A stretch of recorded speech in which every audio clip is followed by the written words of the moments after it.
So that was just a couple seconds of silence. And it may have been a little uncomfortable to watch. And I think a lot of times we are uncomfortable with being silent. We're not comfortable or used to being silent. And sometimes in our prayer life, I think we're not comfortable with being silent, and we rush on through our prayers. It can be tempting to say our prayers and genuinely bring our requests before to God, but yet we rush right on to the next thing. Sometimes we may ask God, God, please speak to me. We wait a second, maybe wait a couple seconds, and we feel like nothing has been put on our heart, so we just say, all right, well, you must not have time for me, so I'm going to rush on to the next thing, the next part of my day, and we don't make prayer and listening in prayer really a priority.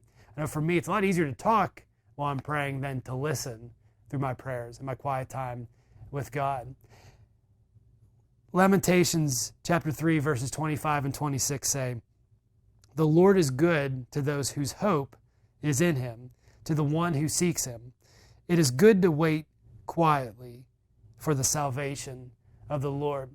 And this passage, this is the prophet Jeremiah, God speaking through him to the nation of Judah and Jerusalem, their capital city, and the nation has been overthrown by the Babylonian Empire.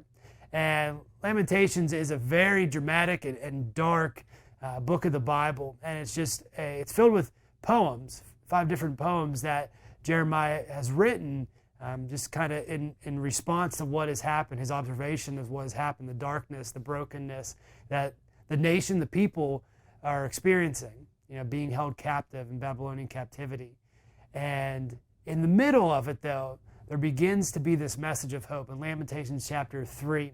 And God speaks to him to speak to the people that, again, the Lord is good to those whose hope is in him, to the one who seeks him. So we are to seek God, and it is good to wait quietly. Now God speaks to the nation of Judah that it's going to be 70 years. Basically, it's a lifetime before this captivity will be over, that there's going to be a lot of waiting involved. And at times in our lives, we are in waiting seasons. Maybe we're in a waiting season for a decision, or just we want something to change in our lives, but just nothing is changing. We feel like God isn't working. And again, in our prayer times, it can be tempting to pray, but not really sense any kind of direction. So we just rush on to our next thing. We never bring it back before God. But how much could that change our prayer life and just our hearing from God if we really take time to be silent? I know for me that can be difficult, but that's something that God desires for us, to be silent and to wait, and that he promises to speak to us, and he promises to be faithful in his love for us.